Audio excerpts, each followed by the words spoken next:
Next, I'd like to dive deep on a Quest 2 exclusive. As I mentioned earlier, if you weren't tuned into Capcom's Resident Evil 25th Anniversary Showcase last week, here's the scoop. We're bringing Resident Evil 4 to Quest 2 later this year. Resident Evil 4 originally debuted in 2005 on GameCube, and in the 16 years since launch, it's continued to inspire games, movies, and the survival horror genre. Now, the content of the game's not going to change. We wouldn't mess with such a winning formula. But we also don't consider this a traditional port. My colleagues at Oculus Studios are working closely with Armature and Capcom to rework the entire game for VR. Every corner of the world is being enhanced and remastered to feel fresh and exciting to OGs and to new fans alike, by ratcheting up the suspense as only VR can.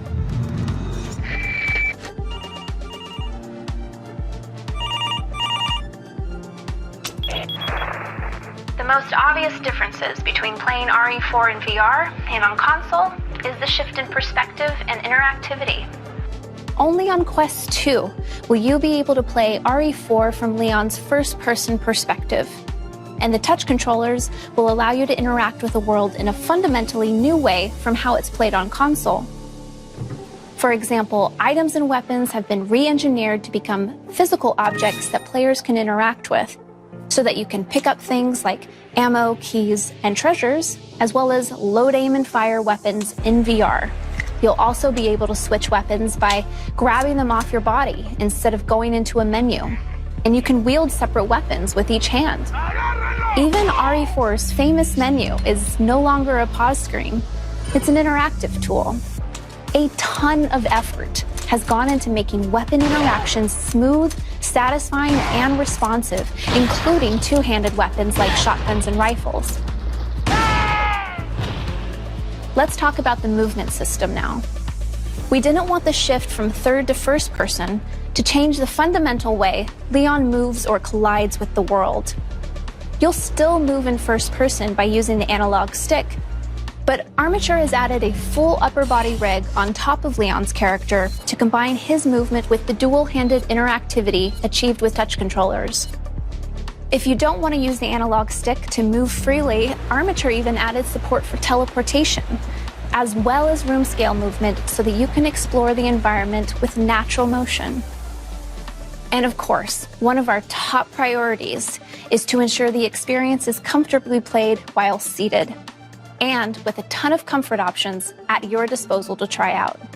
As I mentioned earlier, RE4 debuted on GameCube 16 years ago, so you might be wondering, how in the world are we bringing the core systems from the original over to Quest 2?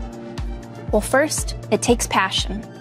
The teams at Oculus Studios, Armature, and Capcom are all longtime fans of the game who are accepting only the best results. And it takes time. We've been working on this title for a couple years now, and just carefully and reverently making changes that will make your experience feel both fresh and nostalgic. Technically speaking, Armature is using core systems from the original RE4 to drive gameplay and systems, but they've remastered art. Over 4,500 textures have either been repainted or up-resed.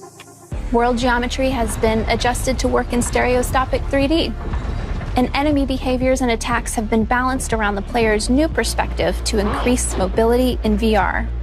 They've also improved support for running the game at a higher frame rate than the original 30 frames per second, and fixed many bugs that the 60 FPS versions of the game had.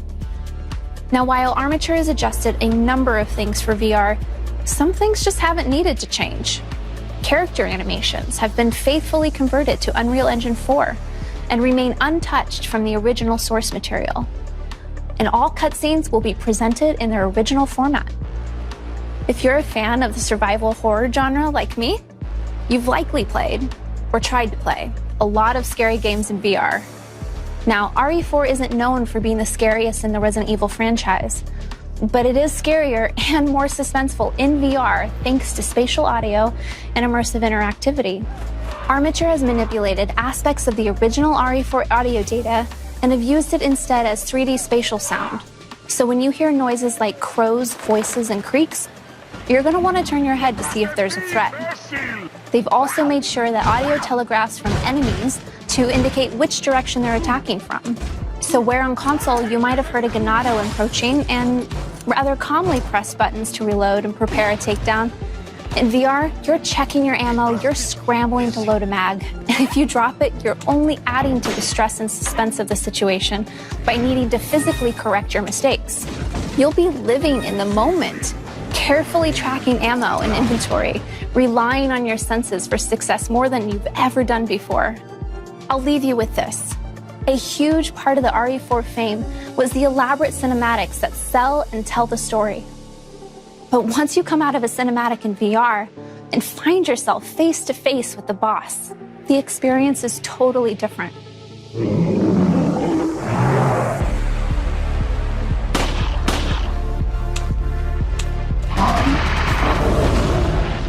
I could talk for a lot longer about this game, but we've got to move on because there is more to share today. But stay tuned for more Resident Evil 4 updates in the lead up to its launch on Quest 2 later this year.